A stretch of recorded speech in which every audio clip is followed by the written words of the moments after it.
à ce nouveau numéro de votre émission Les Congolais s'expriment. Ça a toujours été un immense plaisir pour moi, votre humble serviteur, William T, mon combattant de la liberté, de savoir membrer, brancher, scotcher sur les antennes de votre chaîne pour suivre l'intégralité de votre émission Les Congolais s'expriment. Je reçois pour vous aujourd'hui M. Jean-Paul Sapou, qui est secrétaire général de l'association Fatih Béton Diaspora. C'est Jean-Paul, bonjour. Vous êtes parmi le membre fondateur de l'association Fatih Béton ou vous êtes simplement adhérent? Non, par contre, dans un nombre adhérent simple, Nazali, secrétaire général de l'association Fatih Béton Diaspora. Vous avez dit quoi, Diaspora, pas des secrétaires général. Vous êtes venu l'idée de créer l'association Fatih Béton? En fait, l'idée à créer une association, tout soit qui en haut ensemble dans Léonard Kassanda. Mais par contre, Combo et Fatih Béton, on a fait ça en haut Fatih Béton et dans Léonard Kassanda. Monsieur Léonard Kassanda, c'est lui l'initiateur et le président de l'association Fatih Béton. Il y a ça qui est aux affiliés derrière en faisant la réalité. Parce que vous avez créé structure à l'humour où se passe que vous allez en ressent vision. Nous pensons que comme vous avez la vision, vous s'affiliez derrière la vision à niveau de Léonard Kassanda. Léonard Kassanda, c'est quelqu'un de bien, de grand cœur. Dans Léonard Kassanda, na Facebook, par action à Salaka, par Bébélé. En fait, Azam, tout le monde déjà, à Banda, sur Bandaka. Léonard Kassanda, Bando, Pessabano, na Lemba, il y a ma cahier, dans la rentrée scolaire, par uniforme à Bana, par Bilamba, Azam, tout le monde ça, la Rabadon, déjà, Bandaka. Alors, on a fait la vision, on a fait l'association à part, où on a fait pour Tinda, par le pour ça, un carton, donc, on a fait un carton, là-bas, gratuitement, on fait ça dans l'église, Bilamba, pour là, tout ça dans nos salons. Alors, tant qu'on a au moment, Kassanda, on a esprit, on a Talinga Bino, ils sont balés toujours qui est dédié vers l'esprit. Tout ça, il y a la même vision. Pourquoi pas, n'a vers lui, la solliciter comme ça, tout ça.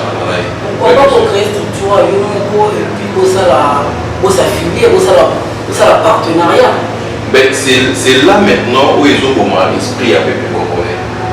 Donc, il a l'ingité, Mouninga Azal, Moutinho soit l'ingé à créer, mais on besoin de même pas parti politique, ils ont belé, même association, ils ont belé, bazana bit moko boité concret, oh, ils sont dit que moi que ça la avec nous tout intérêt. Dans la vie, soit dans l'esprit ou quand on a fait na salaire, donc évoluer. Vaut mieux soutenir quelqu'un, au besoin que vous avez la même vision, au tailler dans la vision, ils sont tous à la ciment, tous soutenir la vision et qu'elle est du besoin. Donc, par autant, comme on a l'association Fatih Béton, parce que Jean-Paul Sapou aussi a secrétaire général de l'association Fatih Béton. Donc, ce n'est pas quelque chose que la Zoluka honneur, la Zoluka le Koumouté. Vous comprenez? Tout ça dit dans le but, il y a pour aider le plus de mini, les pauvres, bateau va vivre dans une situation catastrophique dans beaucoup. Parce qu'ici au Congo, les gens souffrent.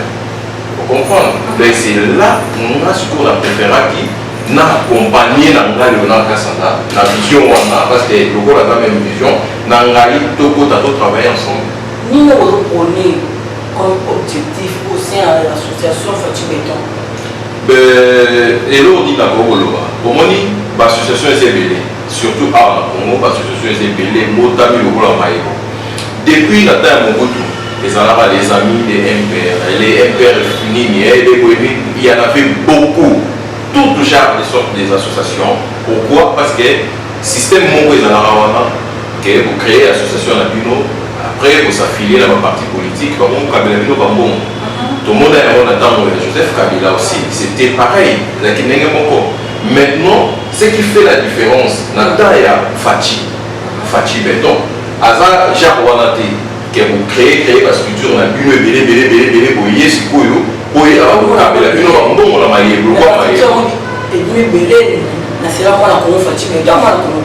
mais là, non, mais non. bah il y est mais la action tout le monde a été parce que même de le débit dans le fait de pouvoir tout le monde a été association qui est belée mais sur le terrain tout le monde a action mais par contre nous association Fati Beton tout ça notre objectif na biso le objectif tel ça va Ngai Dabouroloba étant que secrétaire général, il y a l'association Fati Beton, Naouti France, donc diaspora, le niveau il y a diaspora. Aouabe, tout ça bien structuré, tout ça la secrétaire général ici, local, tout ça donc il y a des bureaux, ils allaient à confondre la forme. L'association Fati Beton, ils ont la province Union Sto. Ils ont la province Union Sto à Congo, tout ça bien structuré. Donc il y a Awa, délégation, il y a l'association Fati Beton, diaspora, et il y a Awa au Congo pour mener des actions. Ils ont quelques-uns au bazar, dans les bazoya, tous ans ils sont pas comme à l'élo, ils sont pas comme à l'objet dimanche, donc comme à lundi, tout va dire donc en fait tout ça, on a but sur la biso, il y a pour aider le plus démuni, il y a pour aider les bazali dans la souffrance. Dans la difficulté, il y a communication, il y a pour ça là, il y a pour songa batu, na la bisika mususu ezaki non baza na possibilité ya kozwa mai te pour ça la forage pour la komimisa mai kopesa bango ya kokende même au fin fond na ba village na biso pour la distribuer bilamba kolata bakaye de kosunga bandeko baza vraiment na la difficulté. Donc c'est ça notre objectif. Ça fait déjà combien de temps les structures na biso existent? Un an et demi, donc un an et demi depuis structure Ezali, un an et demi. Donc c'était, je vais dire, Ezali après dans Fati a joué pouvoir, dans Babandi, Bazali programme à 100 jours. Et là, après ça, l'association Fati Beton et Bogota. Nous devons concrétiser dans le cadre objectif où on s'est fixé qui dans le cadre de l'association Fati Beton. Ben, on a déjà fait beaucoup, hein, parce que écoutez, monsieur les journalistes, oui, Baza vraiment a besoin, Baza la posta, là et puis Baza la posta, parce que l'association Fati Beton, il s'agit déjà ébélé, Awa, dans le cadre déjà il y a Kinshasa, ça l'ébélé. Nous avons un problème tant que le président qui va au bateau dans la maille. Nous avons été dans la casse dans le foulou. Ils ont vers décembre, si je ne me trompe pas. Décembre, vers décembre ou janvier, si je ne me trompe pas. Le président qui est dans la pour rendre une visite. Et coïncident qui peut, Léonard Kassan, l'initiateur de Fati Beton, à Zalakia, à Kinshasa. Lui aussi pareillement à Kenara Kuna les Karakuna. Par image ils ont même dans YouTube. Avec les Karakuna, ils ont ça va parler dans Milama. Pour perdre tout pendant que Kendaki va perdre la Roumanie. Donc ils vont assister par la parole dans Milama à Kolaka. Donc à Boye là pour discuter à Kabako. Nous sommes là maman Puta, ma pièce est maman Puta. Donc ça va pour parce qu'on a laissé mobiler. Et tu peux savoir par où il y a ma tôle. Apparemment, tu le mines, papa Dakar, la belle est telle mon Congo. Mais non, tu peux savoir par où il y a ma tôle. Au papier, ta manga. Parce que la manga, sur la place, il y a Kola, la Kabala, la Bandate. Mais tout ça, déjà, partout aussi, tu contribues déjà. Et, au moins, tant l'association est et ça, il y a toujours des gens où il y a un peu pour comprendre. La makanisi na bango ayebelaka na kei mpona zwa mbongo basunga nga nasala ko tout ça azokosala ke association eza na bitu moko oyo tosalaka toza comme étant bénévole tozosala bénévolat moto afuta biso mbongo aza te oyo tozosala eza comme si basacrifice na biso na bolingo ezouta kati na motema nde tozolakisa ya kosunga bandeko ya kosala mpona bato donc oyo balobaka le bien-être universel. Donc vivre pour les autres, c'est ça qui est tout ça dans l'association. Donc si on comprend le bien, pour concrétiser, juste une contribution pour ça va la mère du foulou, il y a la tôle, il y a un cas où on est concrétiser, c'est quoi? Non, en fait, comme on dit, diaspora n'est pas là, comme sous toujours c'est là-bas, tout ça va tuer les au sol. Donc premièrement, ezalaki na papa moko boye parce que namona bandeko ebele baleki kuna ndeko Eliezer alekaki kuna bajournaliste ebele bapasaki kuna papa Kabiongo aussi alekaki kuna papa wana aprophétisaka selon lui ye moto alobaka bongo ke aprophétisaka ke na moko oyo mulumba akozwa pouvoir donc na moko oyo nde tokenda baélection boye Félix Antoine Tshisekedi Tshilombo akokoma président. Alors côté papa mo azalaka tellement c'est un serviteur de Dieu aza pasteur mokolo baproclamaki résultat ya élection que M. Félix Antoine Tshisekedi abimi président papa wana ayaki kozala victime na ndako na ye bakotelaki ye na ndako papa wana balongi babeta ya kimi asote mire akimi et mwana na ye 5 ans azalaki na kati ya ndako atikalaki. Alors bandeko aza mwana mwasi bandeko wana bazwi mwana wana moko asimbi likolo ya gauche moko asimbi likolo ya droite babendi mwana bapanzi aza mwana mwasi bapanzaki mwana wana. Vous comprenez? Donc alors et ça n'était vraiment pas si donc Léonard Kassanda hier nous avons qui et a lancé alerte sur des réseaux sociaux. C'est Léonard Kassanda qui l'avait fait. À mon papa dans sa collègue n'a pas si à zolo dans les réseaux sociaux a contacté papa a dit que non voilà na yoki collègue na yo pe la moni situation n'ezali de revenir yo en aide dans mon kilo et na bolukala lancer cagnotte pour na bato ba contribuer to y bandeli to suna mona.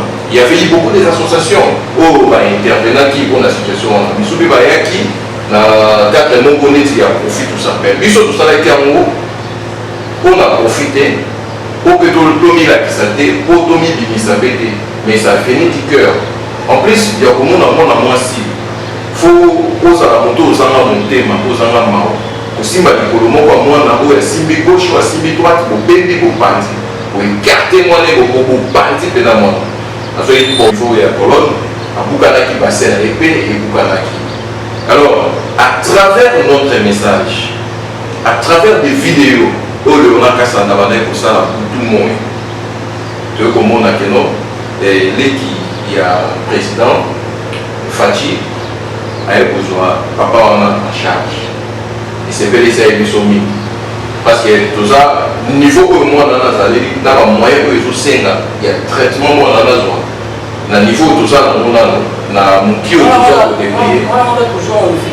Oui aza en vie aza na hôpital aza interné na hôpital batia ye bamabende ezali ndeko ya président moto azwa ye en charge ye baza na association ye moto azwa ye en charge mais biso na barre na biso tosala mpe cotisation mpona papa wana donc yango tozela mpe bandeko mosusu baya tant tokoka biso nyonso tu toza na action ya kosala tokende pa ya papa wana.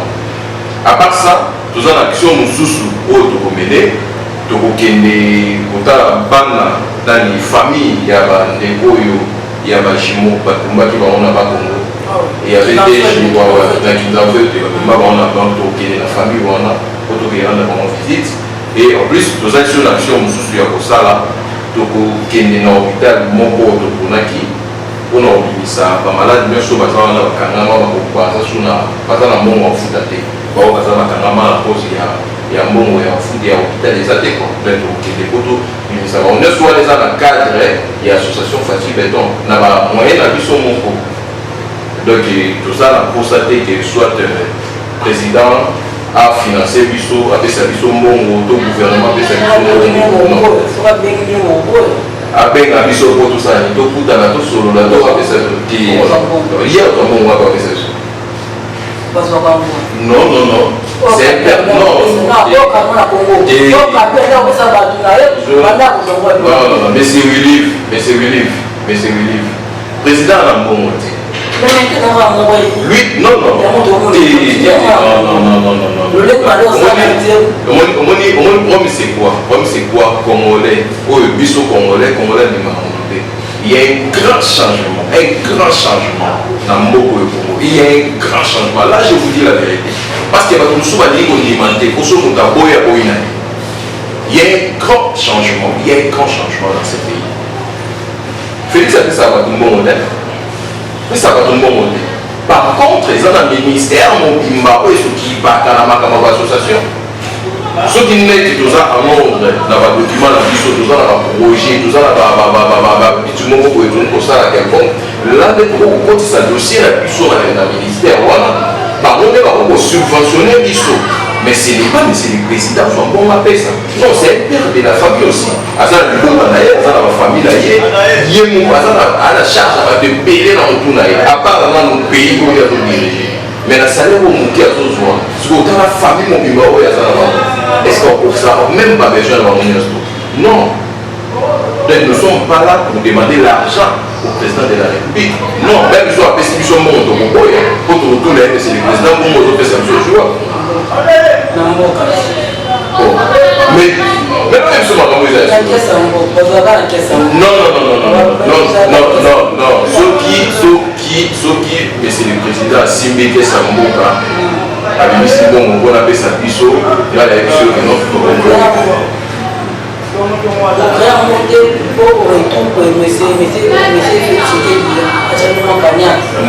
non, Dala. Mon Dieu. Moi, pour ça, au cas où des mois pour des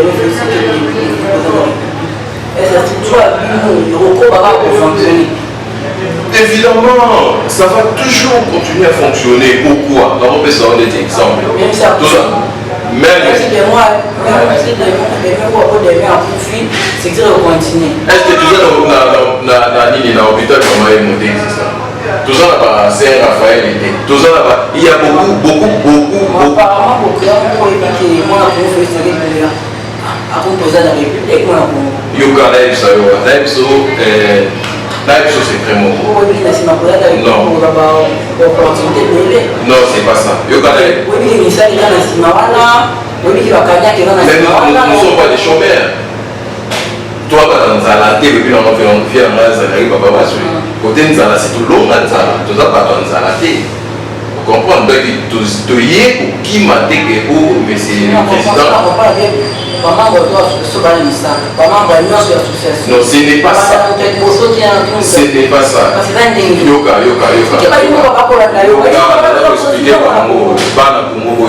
Bana diaspora yoga. Association Fati Béton et ça, donc, esprit voilà déjà nous nous sommes là pour aider, pour assister. Tout le monde a même dans l'aéroport. Tout le monde en Europe et ça, tout ça, l'association c'est belé d'aéroport. Où ils ont dit, ça va mis ça là.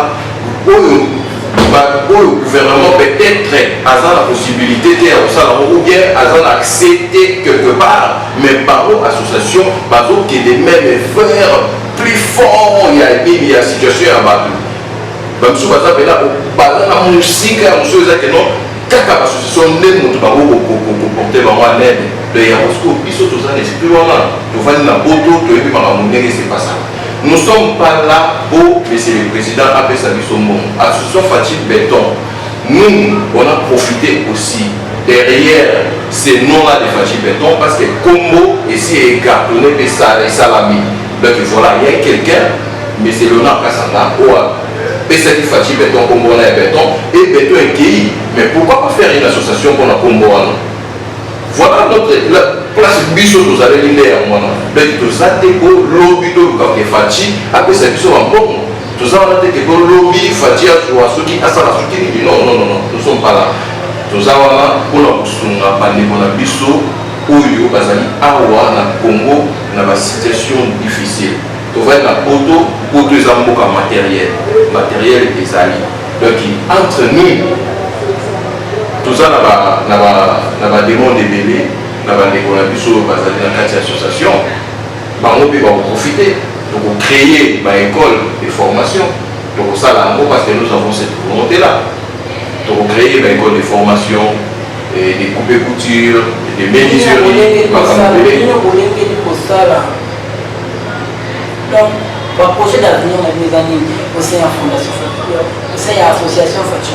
Il y a un chose à faire ça aussi.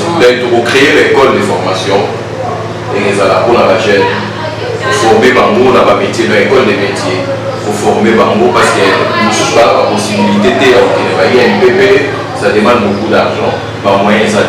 Mais puis surtout pour créer tout ça dit école de formation pour former pour contribuer au développement et à Mboka au Congo pour le là-bas la mission na bakuluna pour corrompre ça va misala pour tali ça va mo misala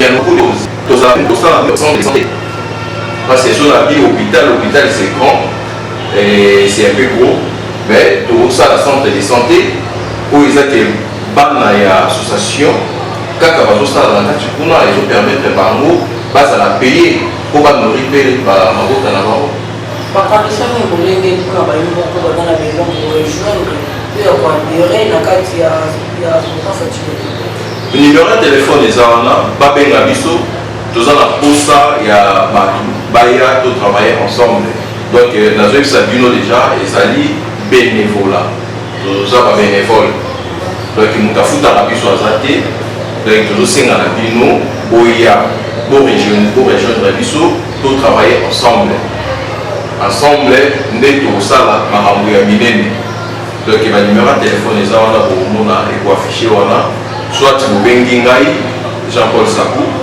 JPS na bango bayebi soit bobengi Léonard Kassanda banimero eza wana bomona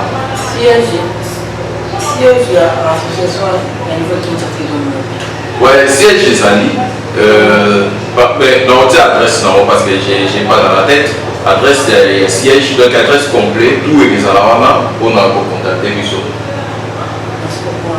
Alors moi pour Jean-Paul Sakou quelle est votre analyse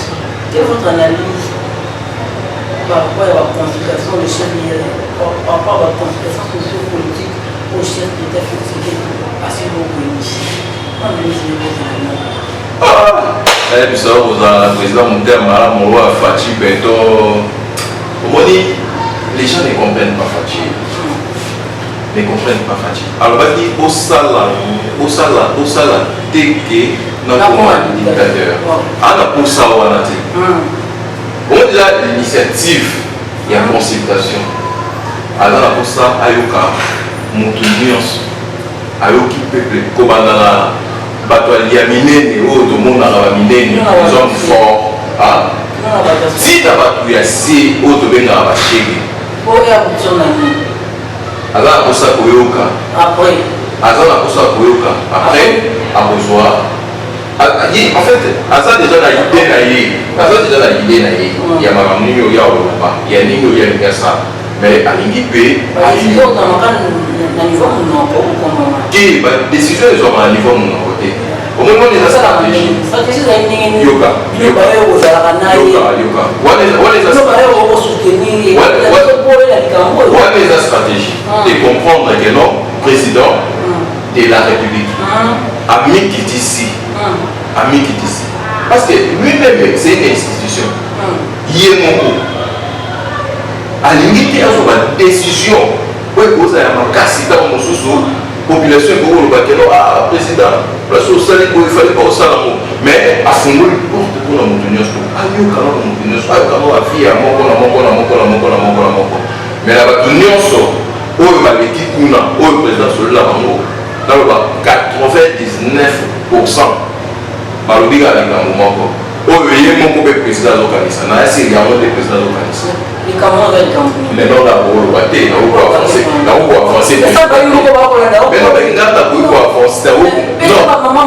nakoki kodésavance te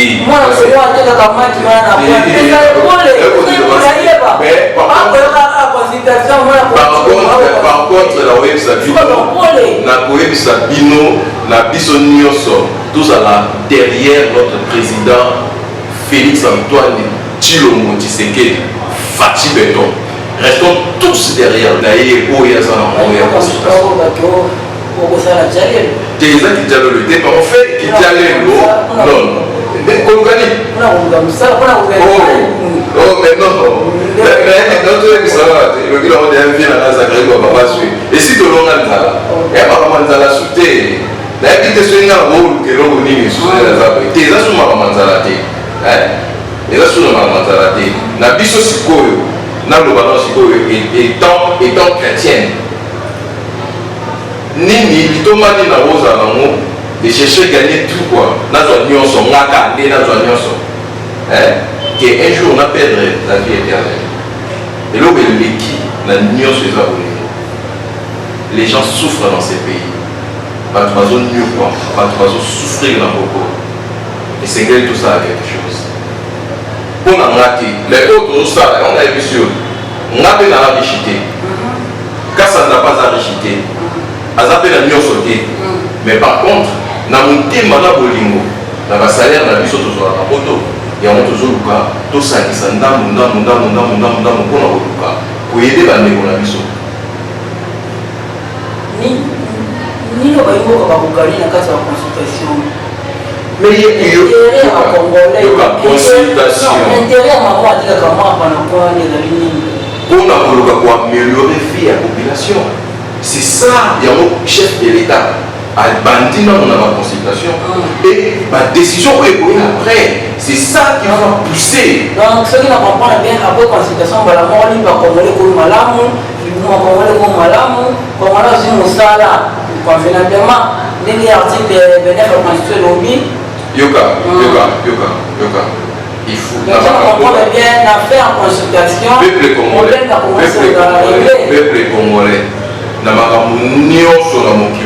Il faut commencer quelque part. Il faut commencer quelque part. Ce n'est pas qu'à du jour au lendemain que tu vivre le bonheur, il faut d'abord commencer quelque part. Le président Félix Antoine Tshisekedi Tshilombo Fachi Beton, il a commencé quelque part. Après, il y aura les retombées. Pourquoi vous êtes pressé? Il ne faut pas être pressé. Il a dit avait utilisé des plans regardés par l'IFCC. Bon, au moins quelque part. Il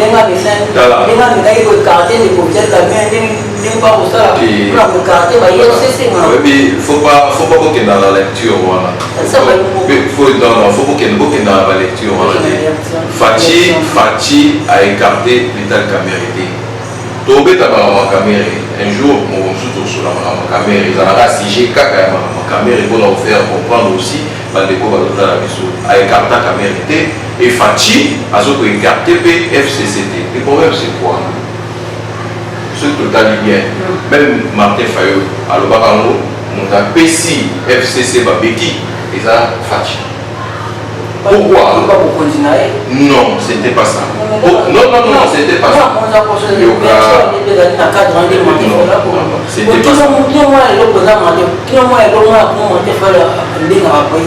Des consultations sur la Congolais, consultation pour la Congolais. S'il est réellement Congolais, mais non.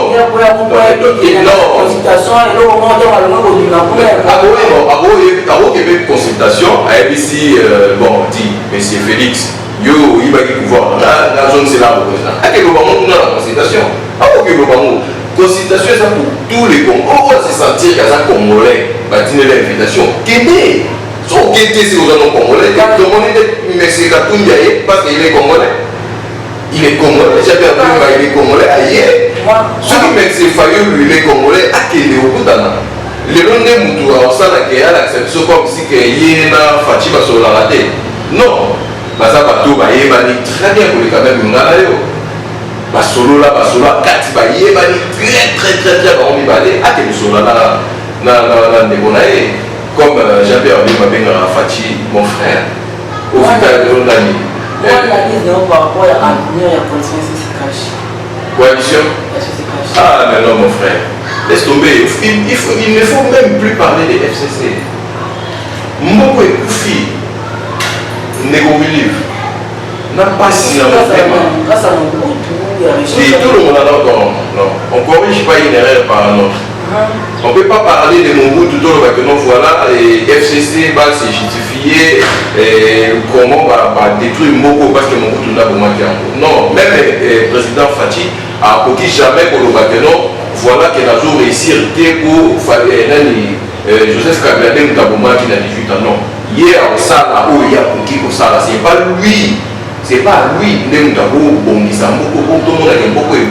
Non, ils ont des générations en génération. Peut-être dans 20 ans, dans 30 ans encore, Moko est dans le Sala belé. Mais on s'allait belé les gens à Macambé, belé beaucoup de gens au pouvoir. Donc tu ne comprends bien, moi, pour nous autres, ça est essentiel. Ça est essentiel. À ça là qui est l'autre côté. Pour ça est l'autre côté. Bon, à ça là. À ça là qui est l'autre côté. Moi, là, tout le monde va question. Moi, pour ça, on va caler ça au banquier. Donc, on a beaucoup de choses qui tombent dans la démocratie. Ah là là là là. Quelle démocratie au Kabila côté de la mort? Bino, comme la liberté d'expression et la Kabila. Ah, tu vas voir mon camarade de aujourd'hui même, je vois que Batubasa libre. Il y a même Lingala. Lingala est comme disparaître dans mon corps. Vous voyez que choisir les comment il est boulot. À mon pic, à mon salaire, tout cela est comme un choisir. Pourquoi c'était comme ça?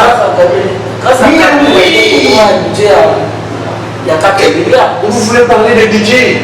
Vous voulez parler de budget? Il y a mon cause à ça, à mon Congo, quand même budget à mon Congo. Mon fortune, il y a ça. Oh là là là là. Même il marche dans les 12 milliards, 15 milliards. Azana Mongo, quand même Congo. Ma peuple des alliés. Depuis le monde a mis sur le monde à la c'est là, donc ça a calcul. Il y a 18 ans derrière pouvoir. Donc ça a calcul. Combien a calcul ceux qui. Tout ce qu'ils possèdent. Tout. Nous sommes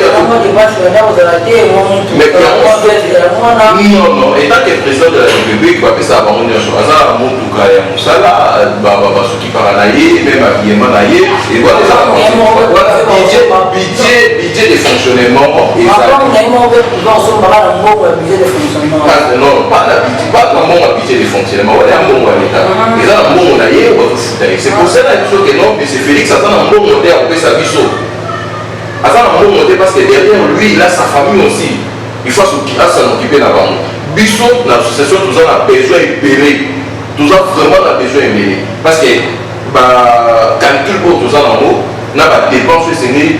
Bissot, tout ça là-bas, qui est même, n'a plus de 5 millions. Vous voyez ce que je dis? Donc, le président Félix Tshisekedi, en Zanambo, on peut s'abisoter. Parce que lui-même, peut-être, il gagne 50 000, on aurait dit ça. On a besoin de gagner à 50 000, ou à gagner à 40 000. Là, je ne sais pas, là, ça y en a été.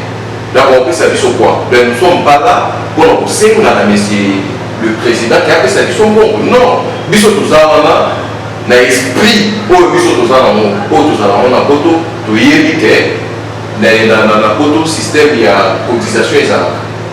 Bato basenga quand même association minene oyo za poto basenga ka baleba bosenga toujours pour récolter même quoi rouge quoi basenga mbongo na banzela basenga mbongo pour soka po association wala esa et marché et biso de pareillement biso to bosenga bato baza mitema malamu na mbongo bato mitema malamu bazali même na poto bato mitema malamu bazali siko papa mobali baya va venir en aide pour na biso que tous les moyens il y a pour concrétiser le projet de ce et c'est un support à mon avis tout ça sérieux au moins le problème des alliés c'est que pas mon avis tout ça sérieux après il va te payer il y a au moins dans mon cœur tout ça pour lancer l'action peut-être si la terre on va continuer même en décembre tout cela pour fêter tout au la Kinshasa donc tout ça vraiment bien très bien préparé.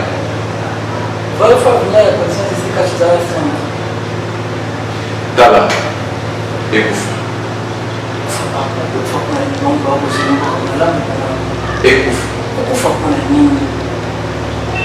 Alliance Wana, coalition FCC Cash.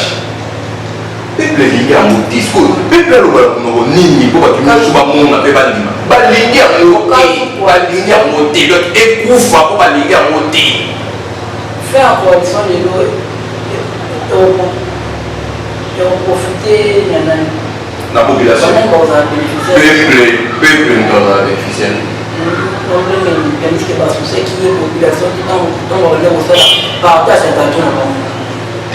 Écoutez, on est là au moment que le peuple va se Fachi Azaki la volonté. Parce que Aïba n'a pas ça, rapport à FCC change, deuxième chance, tout travail là-bas.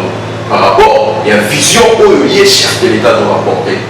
Mais par contre, moi, ce qu'on a monté, ma bébé au bazar, par bakomi kobundisa mais c'est Félix Antoine Tshisekedi dans le contexte mais sur tous les plans na nyonso mais rien ne va dans ces pays gouvernement ezali il y a rien ne va eloko ezotambola eza te tout est bloqué ceux dont dit nyonso eza bloqué regardez peuple a un problème ya mai peuple a un problème ya courant vous imaginez na mboka oyo bato baza na problème mai baza na problème courant mpe bato baza na problème ya kolia on dirait comme si que na mboka oyo biloko kolia eza te mais biloko kolia eza ebele il n'y a pas des infrastructures bali kotonga banzela te dernièrement na oto omona première dame na biso ya kala onayebi te so otalaki image wana première dame na biso ya kala akangami bakotaki koma kuna ye moko na volant na jip mpona komona pena résultat pouvoir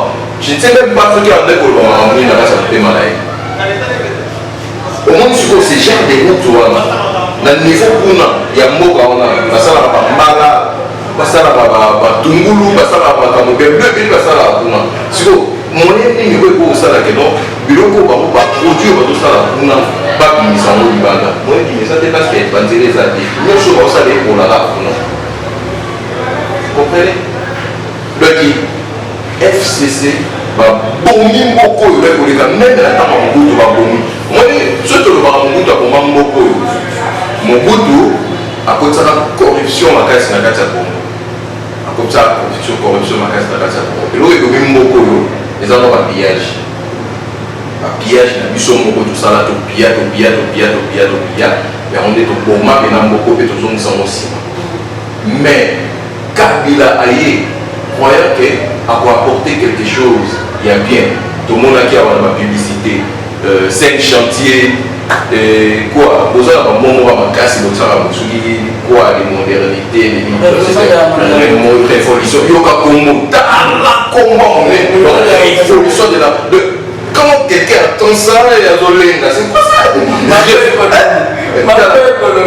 yoka sukoba como FCC botika biso tika moko tika FCC eloko leki tika eza te ndeko journaliste livre eloko leki tika eza te tika eza lokola pharaon tika baegyptien bakende nzapesa lobi tika eloko leki tika eza te loyebata FCC batika osi bazwi ekoki bakende batika moko esengeli démarre moko esengeli tambola bato balia bato bazosouffrir moko bato bazosouffrir na ndenge osakana te eloko likitika eza te otika faut chef de l'État dans la possibilité à obéir au gouvernement tandis que dans le gouvernement est en place ben gouvernement est en place eza déjà démissionnaire bazokende moi pas question omoni zela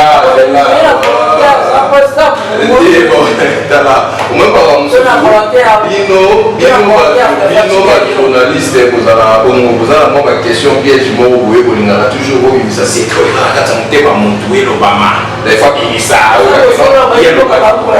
yalobaki kasi yango naloba te bino kozala obimisa motu eloko ekombami na kati mpe naloki abimisa ngo donc voilà omoni gouvernement wana banata moke baokende ndamna ya biso ndimelanga kaka baokende bazokende parce que peuple alingi bango te population alingi bango te alingi ata motu moko nationale bango nyonso baokende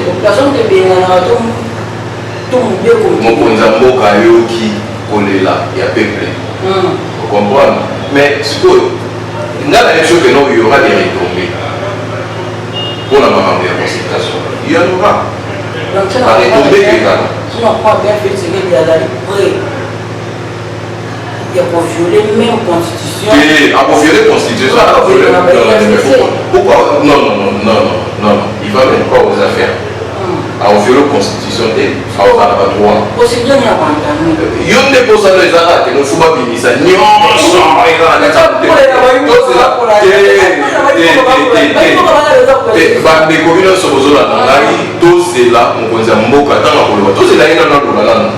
Ntango ya koloba tozokona na plateau na bino po topesela sikoyo makambo mokonzi ya mboka alobi topartage baidée c'est comme ça tozela nano chef de l'état ya loba toyokana décision na ye déjà dingue à moi comme ça. Pour moi, je vous dis que là, il est déjà dingue comme ça. Mais là, il y a une noté.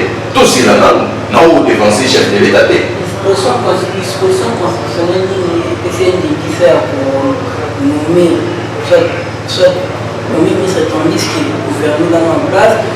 Non, mais pas à nommer Moutouté. Ou à nommer informateur.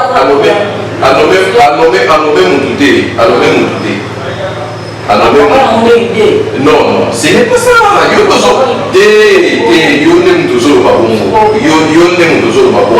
faut premièrement, c'est là. Pour mettre en place, premièrement, il faut avoir majorité parlementaire. Les points de sort, ça là. Déjà, parce que tout ça, déjà, on a eu des plus de 3-5 quelques députés, déjà, ça d'accord. Apparemment, on a mis une série de débouchages. Ah, il y a un débouchage à Mboko. Débouchage à Mboko. Mais il faut tout le leader. Joseph Kabila. La débouchage. Ça va nous déboucher dans l'IPPS. Ah, mais voilà. Mais pourquoi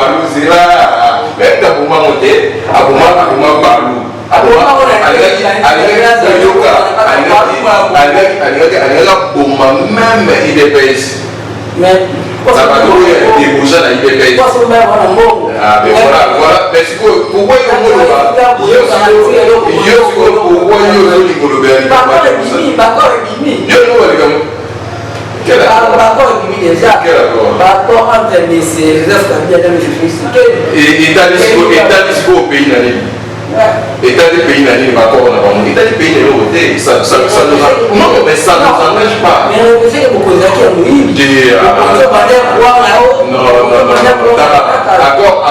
Accord. Il y a pas déjà accord pour signer qui se va entre guillemets, je ne sais pas, soit disant accord, on va signer qui accord, à tout le accord, qui est accord les acquis. Soit accord en nous de éviter ceux qui avant président de la République comme président, ou bien les après, ou tout ça qui va, dans la commune président, après on va signer encore là de l'éviter. Ça ne nous arrange pas cet accord-là, et ça ne nous engage pas les républiques. Nous sommes là, nous avons souffrir, nous avons ça, nous avons Bissot, association Fatih Béton, nous avons là pour soutenir l'action du chef de l'État. Ma décision là, nous avons pour accompagner. Na ba idée derrière ça dans malamba, initiative derrière ça dans malamba. Pour la mboka oyo et démarrer. Pour la kotonga parce que mboko na etonga mate. Fondi to lukato tonga mboka. Les bateaux là on va reconstruire. Non, tu reconstruire rien parce que awa na etonga mate. Mboko il a pas là au kufa. Rien ne va. Sur tout plan rien ne va. Aujourd'hui, M. Jean-Paul Sapourdieu, secrétaire général de l'association Fatih Béton, Diaspora, avec nous avons parlé des différents sujets d'actualité au Congo, notamment votre secrétaire William T, mon combattant de la liberté. Je vous dis au revoir. On se retrouve prochainement dans un autre numéro de votre émission. Que Dieu bénisse l'air de